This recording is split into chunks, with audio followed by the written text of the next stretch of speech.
wondering what on earth is happening with me and my content creating and all of the different backdrops you keep seeing and the different houses and the clothing situation where I didn't have most of my clothes for much of the last 10 months. I'm gonna fill you in on all of that today. A little life update, let's go. Hello, I'm Kristen from Kristen Cain Style. Welcome. Thank you so much for tuning in. I'm so glad you're here. I'm so glad I am here. Making videos recently has been a little more challenging than usual, given a lot of different spaces and figuring out how to set things up in different houses and with a different schedule, and just sort of lots of things have been different in my life over the last 10 months or so. And I've shared a little bit about it here. And I know sometimes life updates, when you follow someone and really want just the content, the style content, for instance, that they share regularly, and then they drop in with a life update. Sometimes it's sort of like, yeah, who cares? And then at the same time, I have lots of you in this amazing community who have asked for a little more info on what's happening with my life. And so I'm going to share, just give you a little bit of an update. I mentioned to my email list earlier this week. If you're not on my email list, there's a link below and you can join.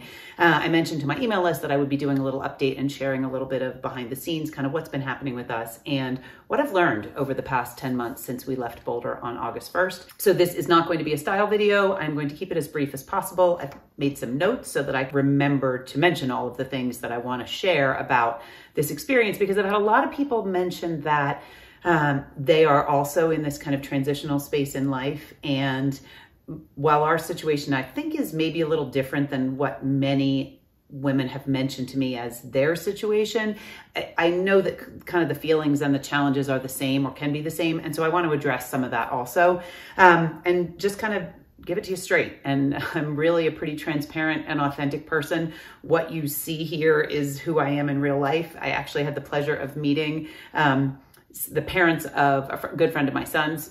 He was a housemate of my son's, and they are dear friends. And I have met his dad before, but I had not met his mom and his stepmom before. And so I had the pleasure of meeting them at one of the bluegrass shows a few weeks ago. And one of the first things that his mom said was, "You're exactly the same as you are online when I watch you on YouTube." And that is the biggest compliment that I could receive, because I really pride myself on being, I only know how to be one way. And so this is actually the way that I am. Now, sometimes I might be in a much less put together outfit. Earlier this morning, I had on a Utah sweatshirt and, was just kind of in my hangout around the house clothes that were not in any way elevated. So there is that kind of discrepancy, but in general, I am exactly here as I am at home. And so I want to just fill you in on some of the things that are happening in my life, because that feels the most authentic and transparent to me at this point, because honestly, my content creation has suffered as a result of this transitional time that we've been in, and the 5 different houses that we've lived in over the last year and over the last, 10 months. And so I want to just kind of come clean and sort of explain, if you aren't already up to speed on what we've been doing and why, and kind of what I've learned along the way. So without further ado, let me kind of get into just the basic overview of what happened, how we got here, how I am in House 5 since last July, and kind of fill you in. So here is a quick review of the details. There is another video where I explained this back in August or September, and so I will link that here. And if you don't care to watch that, it's certainly fine. I'm just going to bring you up to speed here. So on August 1st, we moved from Boulder, Colorado to Salt Lake City, Utah. We had lived in Boulder for 10 years. The we that I'm speaking of is myself and my husband, Matthew. We just had our 28th wedding anniversary, and our daughter, Greta, who will be 25 this summer. And we moved to Salt Lake thinking that it was going to be a 2-month kind of trial period before we went on to possibly Livingston, Montana, or Coeur d'Alene, Idaho, to try to get an idea of where we wanted to be next. We had been in Boulder for a decade. We moved to Boulder from outside of Philadelphia in the summer of 2013 as our kids were headed into high school and middle school. And we knew we wanted to change. And so we moved to Boulder and, set up house in Boulder. And we did not ever buy a home in Boulder. We rented the entire time we were in Boulder. We had owned a home in Pennsylvania and had a tenant in that home, and no longer own a home in Pennsylvania and don't own a home anywhere at this point. So we moved from Boulder at the end of July because our lease was up and the landlord was selling that home. We had lived there for 7.5 years and we didn't want to buy the home. We weren't ready to buy a different home. We looked at other homes to purchase or to rent. We weren't finding anything we loved. And as I've explained here a little bit before, Boulder was a challenging decade. We spent 10 years there almost to the day, and it was challenging for a lot of reasons. It was also incredible for a lot of reasons. We made some really good friends. My kids went through middle school, and the boys went through middle school, and all three of them went through Boulder High. Good experience, good friends, good kind of launch pad for what they all did next. And so I don't regret it. Lots of sunshine, great mountains, cool environment. I'm glad we made the transition from Pennsylvania to Colorado. And there was a lot of financial and emotional hardship. There was a lot of stuff during that 10 years that made it that when it was time to find a new home, we weren't really sure. Now that our kids were all out of high school and almost out of college, we really weren't sure that we wanted to stay in Boulder any longer. So we kind of tossed the dart, so to speak. We really just kind of thought, okay, well, we like Salt Lake. My son, Peter, who lives here, lives with us currently, went to the University of Utah. He graduated a year ago. And we knew that every time we came to move him in or out, we enjoyed being here. And we always kind of wished we could have a little more time in Salt Lake. So we thought, okay, let's go to Salt Lake. We rented an Airbnb in Salt Lake City for 2 months, for the month of August and September. We came, we had an incredible first 2 months. We had visitors here. We went to see lots of bluegrass shows because my son Peter has a bluegrass band. We enjoyed really great weather. We got to know really good new takeout places.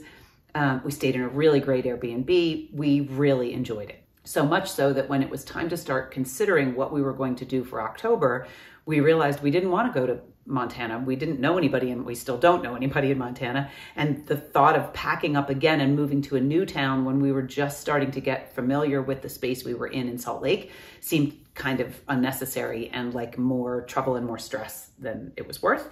And so we began the search for another Airbnb because, again, we weren't ready to rent full on for a lot of different reasons. That's part of an old story and it doesn't really matter right now. We just needed somewhere to live. And Peter lived in a very small house at the time and, with a couple of guys. And so we couldn't move in with him. We needed a spot to live. October is the beginning of ski season here. It wasn't quite as easy to find a great spot that was affordable for October, November, and December. So we had to split that up and have one spot for October. And then we were able to rent another spot, the small 1,500 square foot home that I shot quite a few videos in with the sloped ceiling and the sloped floor where my rolling rack would ride into me mid-video. We ended up living in that house for 6 months, but originally it was November and December that we rented that home for as an Airbnb. And then at the end of that time, as that time was drawing to a close, the host of that Airbnb offered us a short-term lease. We ended up extending it through April. And I guess maybe in January, we came to look at the house that we are now living in. We have a 12-month lease at this home. We looked at it in January, covered in snow, so much snow that the driveway wasn't even plowed because no one had lived here for a while. And it felt like it could be home, but it wasn't time to make the decision yet. And then as we started to look for other long-term, year-long rentals, I mentioned to Matthew, my husband, is that place still available? We came to look at it again. The owners are incredible and we are thrilled to be here. So that's kind of how we got where we are. What I've learned over the course of living 9 months without really much of our stuff, because we purged a lot when we left Boulder. That was a really important part of the move to me, was that we got rid of things that energetically no longer felt like they were serving us, that no longer sparked joy or made us feel good, that were part of a decade that we were ready to be finished with. And we were ready to rewrite the story, write a new story. And some of the things that we had in Boulder just weren't going to be part of that. So we sold a lot, donated a lot, got rid of a lot. We had a 16-foot storage container that was stored outside of Denver for the full 9 months. It arrived right at the end of April, and I'm happy to say that now we have our stuff. We have our art, and we have, and I say art, certainly none of it is fancy or expensive, but a lot of it is painted by my dad, who is no longer alive, so the art mattered to me. A little emotional. I'm a sentimental person. I like my stuff. I'm pretty minimal in a lot of ways, and yet I like things that remind me of people and of places and of times. And so it really feels good to have our rugs and some of our furniture, because again, we got rid of a lot, but the pieces that we kept with a lot of intention, and they were pieces that mean something to us. And so I'm glad to have the big boxes of Legos back. No one's using them right this second, but when Henry comes to visit, my guess is he and Peter will build something fabulous, even though they're both in their 20s. And so having all of our stuff in one place now feels really good. We have our things, we have purchased the things that we needed, and we are setting up a home and getting familiar with a new location, because all 3 Airbnbs were in different parts of Salt Lake City, which was kind of intentional because we wanted to make sure we were trying out different neighborhoods with the idea that if we were staying, we wanted to kind of know our way around and understand what each neighborhood had to offer or what each location had to offer. So that was great. We are now in a totally different location. We are about 5 miles up a canyon. So we are in the mountains, which is new for me. I have never lived in a remote or more remote home, more remote location. So we're probably 15 minutes to the closest grocery store, which, you know, is not abnormal in lots of parts of the country. For me, it was. And certainly where we just were in Salt Lake was right in the heart of everything, and the closest grocery store was less than a mile away. So that's new to have, you know, kind of have to think about getting down the canyon and back up the canyon, depending on where you need to go. Totally wonderful and awesome. It's kind of cool also that we experienced spring in Salt Lake back in April. And then when we got here, it still kind of felt and looked like winter. And now we're getting to have spring as the mountain wakes up. So that's kind of fun. So I want to share some things that I learned kind of in general, kind of life lessons, and also things just that I learned about myself as part of this process. And I share this just from, you know, a common human experience standpoint. A lot of women have either emailed me or commented here, you know, under different videos, or messaged me privately over on Instagram to say that they're considering a big move. How did we decide where to go? How did we decide to take the leap? And so I want to address some of that in this list of things that I have learned as a result of living this rather nomadic, unusual life over the last 9 months. I want to start by saying that there were difficult parts of this experiment or this adventure, this 9-month-long adventure without our stuff and in different homes, different furnished homes. And I also want to be very, very clear that I recognize my privilege, and I understand that to be housed at all is a privilege, and to have the luxury of being able to pick an Airbnb in a really beautiful neighborhood, or an Airbnb that has some shortcomings and, you know, didn't work out quite the way you thought, is a privilege nonetheless. And so if there are things that I sound like I'm complaining about, I'm merely pointing out that the good and the not so good can exist together, and that I learned a lot about that there can be really positives about a certain situation or a location or, you know, an environment. And there can also be things that really bug you or are really challenging and really difficult. Or there can be, you know, great things happening that have nothing to do with the location or, you know, the physical circumstances, and also really difficult things, you know, side by side. I want to make it clear that I am certainly grateful for being able to have a home of any type and being able to kind of bounce around a little bit while we figured out what we were going to do and got the stability and kind of the footing under us to be able to make the decision to be here for a year. So the first thing I learned is that I am resilient. And it's not that I didn't know this. I've been through things in my life that, you know, I think weren't easy, and I came out okay on the other side. This move just really brought up a lot. And I think all of us kind of thought that when we get to Utah, things will be different. And in a lot of ways they were. And in a lot of ways, the old Jon Kabat-Zinn idea of wherever you go, there you are is very true. And so if you're leaving a situation that doesn't feel good, you really need to be clear on the fact that if you don't change the way you think about it and the way you feel about it and the way you behave and the actions you take, that crummy situation or that difficult, challenging situation is going to come right along with you no matter where you go. You can't outrun yourself. And so I realized that I am resilient, and I can handle situations that are really unknown and feel really scary to my nervous system and bring up a lot of worry and anxiety. And I can survive that. I can get through a situation that doesn't feel good, that doesn't feel super stable or normal. or like I can see what's coming next. And the irony is none of us can see what's coming next. I mean, we really literally have no idea moment to moment what's going to unfold in our lives. And yet I'm someone who certainly, you've heard me talk about perfectionism before, I certainly like a sense of control and of knowing what comes next.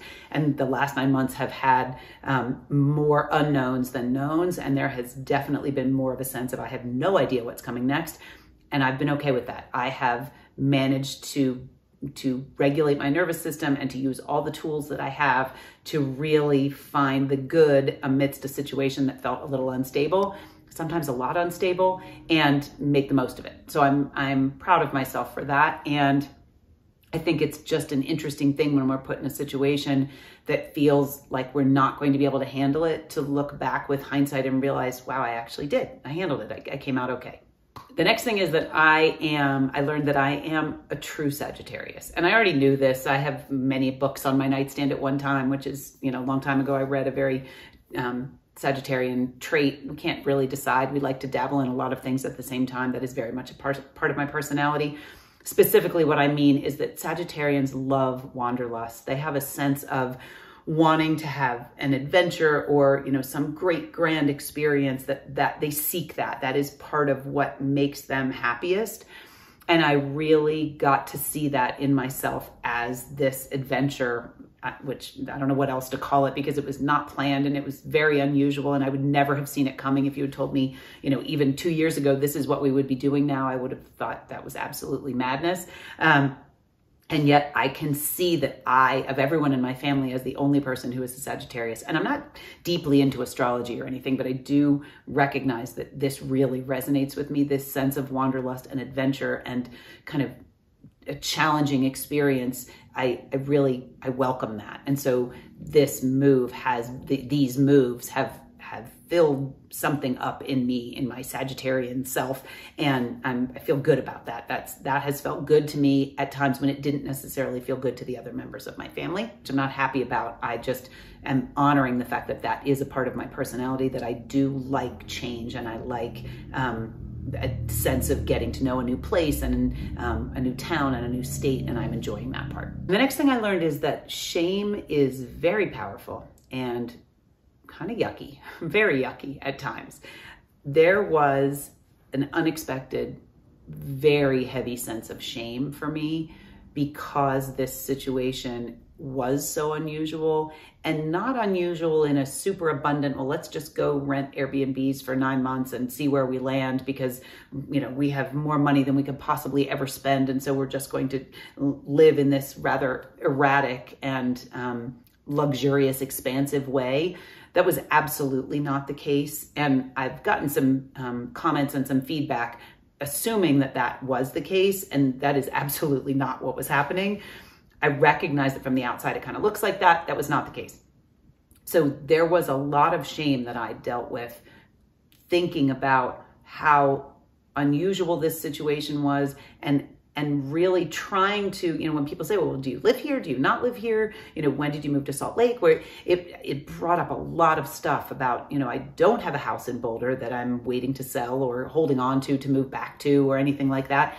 This is I feel very much like I'm in a transitional space and it felt very scary and unknown. And at the same time, it brought up this shame of, well, yeah, I'm this age in late 50s and I should have a house or 2 or 3 and I don't, and I'm renting, and is that bad? I think that's bad. That feels bad.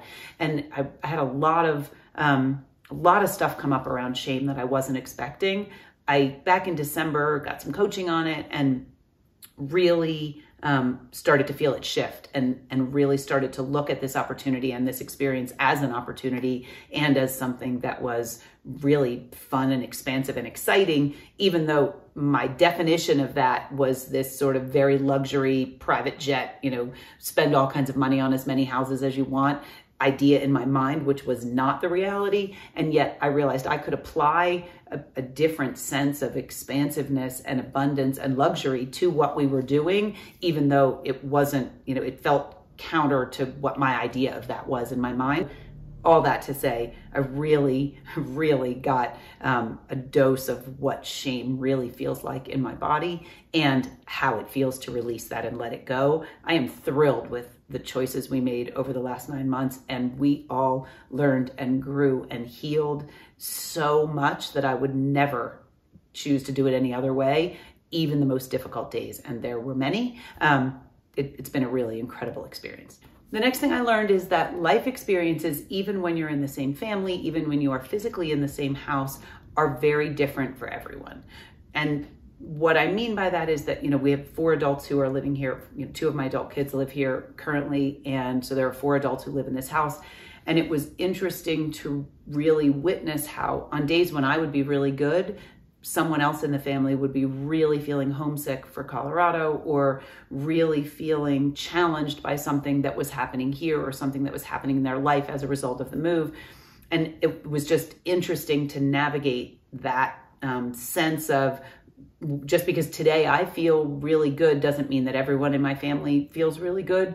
And the same in reverse. Just because someone else is having a really great day doesn't mean that I can't be having a day where I'm experiencing homesickness or overwhelm or frustration or anxiety or whatever. And it's not to say I didn't know that. This experience just heightened a lot of things, a lot of emotions and a lot of thoughts. And so that was one that stuck out, that we are all having our own experience. And though we are all having the same experience and living in the same home, those experiences on any given day can be very different, and that deserves to be honored. And I think part of, when we moved from Pennsylvania to Colorado, I certainly knew that. I watched my kids, go through those transitions and all those feelings, and I was right there with them. And I think it just felt a little bit different with children than it did with adult children, with young children than with adult children. And so that was just an interesting experience for me to recognize we don't all feel and process the feelings and the emotions the same way on the same days. And the next thing I learned is it is absolutely okay to opt for the easiest way. For a long time, I have gotten great coaching from great people. One of the things that has stuck with me from all of them is, how can this be easy? How can you let this be easy? If this were easy, what would it look like? If it were easy, what would you do? And so I have really, over the last few years, tried to keep that in mind at every stage, whether I'm creating content, whether I'm making an outfit, whether I'm working with a client, whether I am making my bed, whatever the thing is that I'm doing, the task, I really try to look at what is the easiest way to make this happen. And so I have learned, being in Utah in general, and also now specifically living up into a canyon, Walmart, grocery delivery, and Amazon are, I won't say they're a necessity, because certainly I'm a good errand runner. I'm a really good shopper. I'm good at returning. And I think for a long time, I felt like that was part of my worth was kind of attached to how well I could shop and get the things we needed for our home and how efficiently I could do the returns. That felt like it was part of my identity, and my worth was somehow meshed in with that. And I have now let go of that, I'm very happy to say, and I am thrilled to do a search, however extensive I feel necessary. I recently spent way too long looking at bread boxes, but I am happy to do a search online and to make it easy by purchasing from Amazon or from Walmart and letting them deliver it right to my front door. There was that sense of shame and of, who do you think you are to have things delivered to your door? And at the same time, I really had to look at, you have X number of hours in the day, the same as everyone else, and you want to create content. You are working with clients. You have a home to run. You have fun to have. You have a life to live, and you need to delegate, which I don't do easily. And shopping is one of the things I really struggled with delegating. And yet I'm thrilled now that I have kind of given up that battle, and that Amazon and Walmart deliver on a regular basis, and they bring what I need. And if I need to do returns, I do those effortlessly and gratefully. And that has been a definite positive for me to change the way I think about things. Next thing I've learned, I already knew. I learned it. I've learned it a lot of times over my life. I learned it definitely during the pandemic period when all of my kids were home, and I'm learning it again now. This time with 2 of my adult children living at home, it is precious beyond comprehension. I adore my kids. I adore my kids as people.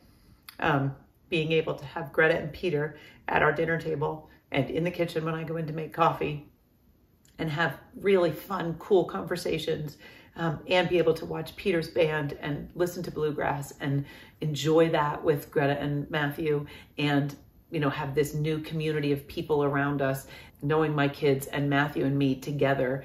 It is such a blessing. And Henry's in Denver. He has been here several times. I know he'll be here several more times. I miss him every day. I wish all three of them could be at the dinner table every day. And yet I realize that's maybe asking too much. So I am going to take what I can get. And for right now, I am just trying to stay really present and be really, really conscious of the fact that this is a magic little moment in time. I never anticipated that at this stage with an almost 25-year-old daughter and my 23-year-old son, that the two of them would live here. Henry's 21 and he's in Denver, as I said. I never expected that one or two or possibly three of my kids would live at home for an extended period at this age. It is, of all the things on my list, it's not so much that I learned that time is precious and that this time is precious, but I'm really keenly aware of it, and I'm just so, so grateful. And this next one is a real basic understanding that there is no right answer that works for everyone. And the thing that I'm speaking specifically about is having one forever family home. And this has been a conversation within my family as a result of these moves. We moved from Pennsylvania a decade ago, and we moved from Colorado over the summer. And to not have one home that we own, that we have lived in for 25 plus years, it's an interesting situation. As I said a little while ago, as a Sagittarius, I like change. I'm not someone who I never really thought about it, but I'm not someone who needed to live in one home for a long time. My parents got divorced when I was in 6th grade, so I had multiple homes over the years, because I had parents who lived in two different places, thankfully always basically in the same town, but there were two homes. And so I didn't have a house that we had forever and ever that is the home that I still go home to, that one of my parents lives in. And so I didn't really think about that being super important to my kids. And yet I have learned through this move that not only, we rented the home in Colorado, so everybody knew that wasn't going to be our forever home, but Boulder seemed like it would be home for the long term, for the long haul. And so moving to Salt Lake City, though it's very similar to Boulder in the sunshine and the mountains and the environment and the dry air and all of that, it is not where my kids went to high school and where they consider themselves having grown up. And so there is no one right way to do it. Some people do stay in one home forever and ever, and that works for them.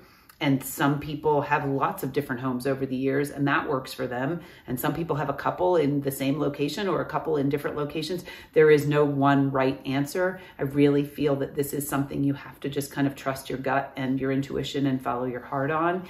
And I have definitely learned over the last year, living in literally 5 different homes. We lived in a home in Boulder, then we lived in 3 Airbnbs, and now we were in another home. I think that's 5, yes. I have learned that home genuinely is wherever you put yourself and make the most of it, or don't make the most of it, but home is really up to you to create in any building, in any state, in any environment. And I feel like we have done that. We have managed to make really unusual circumstances and very different houses and very different furnishings actually feel like us and feel like home. And while I certainly understand that having a family home for 25 or 30 or 40 years, 60 years, 100 years is a nice idea on some level, that isn't how it worked for us. And I want to believe that we still have created a sense of home for our kids, even though our physical home keeps changing. A couple more. I want to just briefly touch on the fact that the upper limit problem is real. And if you haven't read Gay Hendricks' The Big Leap, I strongly suggest it because it's an exceptional book, and he talks about the upper limit, and he talks about us, and I've talked about this on here before.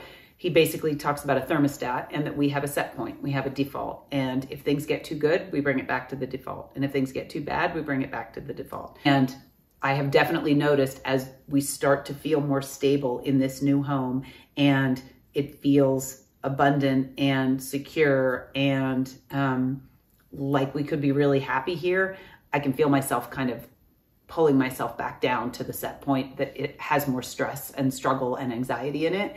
And so I'm trying to be really mindful of the idea that I have to get used to the new temperature and it's okay and it's safe and all of that. But I really have realized that that upper limiting is for real. And when I start to feel it, I now try to be really mindful of the fact that that is what's happening, that I don't need to wait for the other shoe to drop or to feel like something's going to go wrong or that it's too good to be true. It is absolutely okay that this space and this next chapter in our lives feel amazing. And so I am leaning into that wholeheartedly.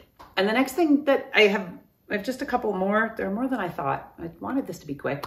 The next thing is to stay open. I never in a million years imagined, Matthew and I, as I said, have just passed our 28th wedding anniversary. I never in a million years imagined we would really ever leave Pennsylvania, let alone live in Colorado for 10 years, and then move to Utah kind of unexpectedly in this interesting, experiment and experience that we have had now over the last 9 months. Never could have imagined it. And yet, when I really tuned in and we all tuned in kind of to what was most aligned and what felt like the next right intentional step, here we are in Salt Lake loving it. And I have definitely learned that a managed mind can handle way more than an unmanaged mind. And what I mean by that is when I'm aware that my thoughts create my feelings, which create my actions and create my results, which I teach in style therapy because it is firmly a part of everything that we do. I am much better equipped to handle whatever the situation is. And so while I have not been as consistent with being on Instagram and, there have been other things, other areas where I've dropped the ball, I have really tried to manage my mind and to do the self-coaching and get the professional coaching from the great coaches I work with repeatedly through this time so that I could feel all the feelings and take action from a place that felt really in alignment and the action was kind of deliberate and inspired and that I wasn't just kind of all over the place. Although certainly there were many days that felt very chaotic and I felt very all over the place. But I really tried to remember that my mind was what was causing most of the chaos. Yes, there could be boxes everywhere, but I could choose to look at it differently. I used to teach a workshop, and part of that workshop was around the idea of we can look at things as have-tos, or we can shift our wording and look at them as get-tos. And I really, truly, that lesson, when I first learned it, and then when I would teach it in different style workshops, I really started to grasp the idea that we can look at it as a have to. I have to take my kid to soccer. I have to go to the grocery store. I have to whatever.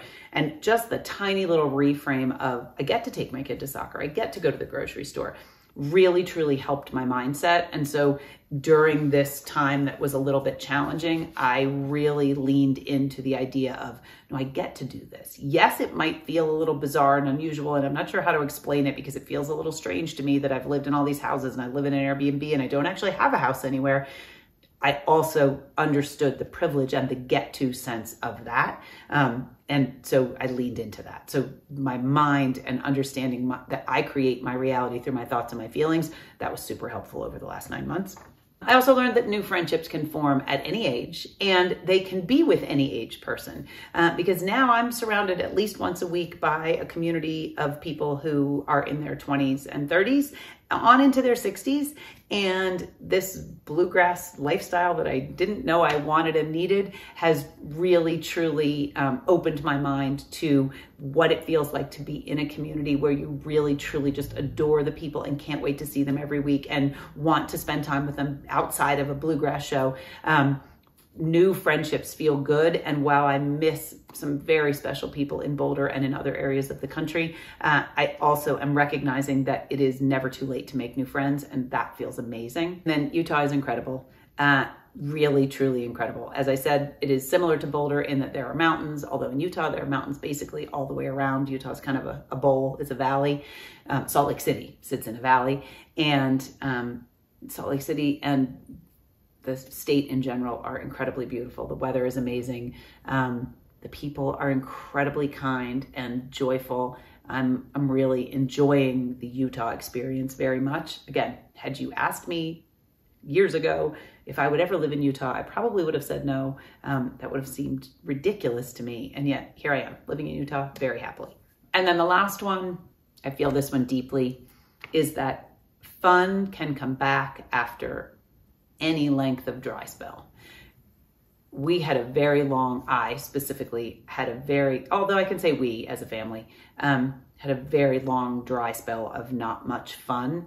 And I think I've mentioned here, I can remember a young man who was checking out my groceries at the grocery store in Boulder years ago. And he asked me, oh, what are you doing for fun this weekend? And I really couldn't come up with an answer. I started to cry before I even got to my car because I really, truly thought, I don't do anything for fun. Nothing about my life right now feels fun. And it stuck with me, and it made me start to change some things, and all of that to say, coming to Utah has provided more fun than I ever could have imagined. We've all kind of mentioned that the 10 years we spent in Boulder, we did not have as much fun as the 10 months we've spent in Utah. So fun is available even after a really tough, challenging, dry spell where fun feels like it might never return to your life. I am having more fun than I've had in ages, possibly ever. And I'm happy about that, really happy. Okay, so I'm just gonna quickly go through a little bit of the idea of how things can simultaneously exist. So as I said, we're in a 12-month rental, it's amazing. And when we moved in, we've only been here about 3 weeks, and very quickly there started to be things that needed repair. And it is not an old house, it's actually a relatively new house. And yet it has been sort of this calamity of things breaking and needing attention. And the owners have been amazing, and they have handled all of them. We just had a new furnace put in this morning. So it's all good. And yet it is such an interesting example of how things can be really great, and we can be going to Moab literally for one show, one evening at a festival, driving down, driving home, over 8 hours in the car in one day, and that can be amazing.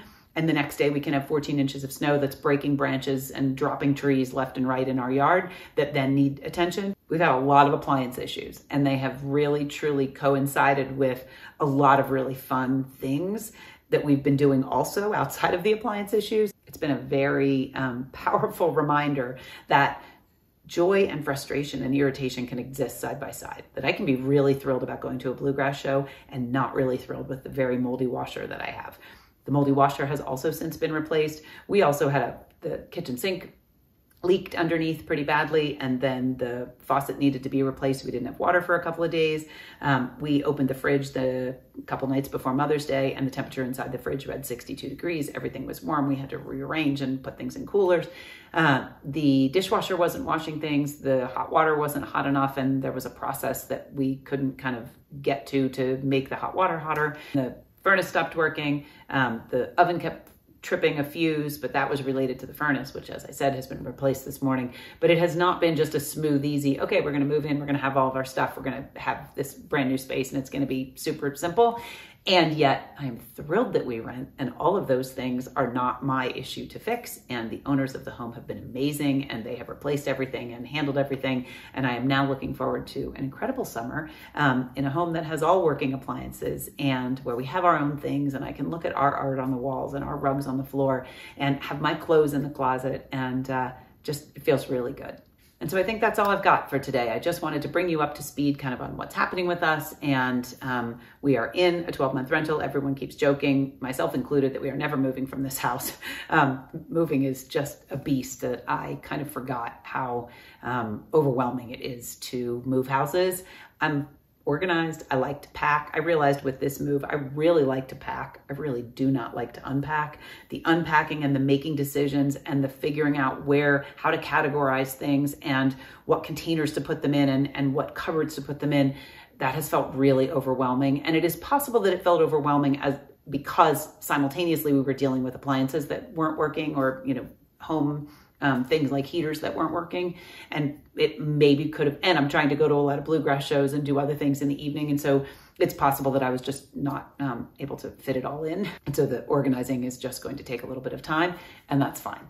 The house is great. We're thrilled to be here. I'm excited to make videos here. I'm going to do a closet tour soon. Yeah, feels good. Thank you for sticking with me over the course of this very unusual year for us. And watching videos in many random homes and watching my rolling rack slide toward me many times in the little 1,500 square foot house right by Liberty Park that we will all miss probably forever. It held us so well and allowed us to kind of get our feet under us and to begin to get some roots in place in Salt Lake City. And so it feels really good. That's all I got for today. If you want to check things out over on Instagram, I'm over there. Right now, it's less about style. I mean, I'm posting outfits as I'm wearing them, but it's less about style and it's more about building things and putting things together and organizing the house. I'm not sure I'll ever do a real house tour, but if you want any behind the scenes peeks at stuff that's happening in the house, Instagram is the place to find me doing that. I will share over there at Kristen Cain Style on Instagram. And style therapy is the way I work with women one-on-one. I am still taking clients actively. I'm working with clients. That part has not paused. They are kind of the light of my life right now, no matter what room I'm in or where I have to set up for our calls. I'm really enjoying working with clients. If you're in Utah, I do work in person with clients. Most of my work with clients is done online, but if you are in Utah and you would like to work one-on-one with me and do style therapy in person, that is totally, totally possible. There is a link down below to book a consult call, and we can hop on a 1-hour call and decide if it's a good fit for you. And then the other thing I want to mention is I rarely do like summits and these things where there are lots of different interviews and you can watch them over the course of a few days. I find that I sign up for those and then I don't have a lot of time, or I don't make a lot of time to watch those interviews. And I usually learn something if I do take the time to watch an interview or two. I'm going to be part of the Unforgettable Woman Summit. That will be coming, I believe, right around the 10th of June. I will share more about it in the description boxes in the YouTube videos as we go. I will also be sharing more about it on Instagram. It is free to attend. There will be lots, it's all style related. There will be lots of different stylists kind of sharing their thing. So you hear me share my thing here. I'd love to have you come hear me share my thing over on the Unforgettable Woman Summit. And you'll get to hear a lot of other stylists and their take on different elements of style and different ways to do things. So if you're interested, I will put a link down below so that you can find out the details and sign up so that you don't miss it. But certainly I'd love for you to watch my interview with Sarah, who is the host of this summit. So the Unforgettable Woman Summit coming in the beginning of June, somewhere around the 10th. I can't remember if it starts on the 10th or the 11th, but I'd love to have you join me there. Okay, that's it. That's all I got for you today. Thank you for listening to this update. I hope that some part of it was helpful to you, that some thing that I shared and offered was a takeaway that you needed to hear today. I always love it when I tune into something and I think, oh, it's exactly what I needed to hear today. Hope that for you. Have a beautiful week.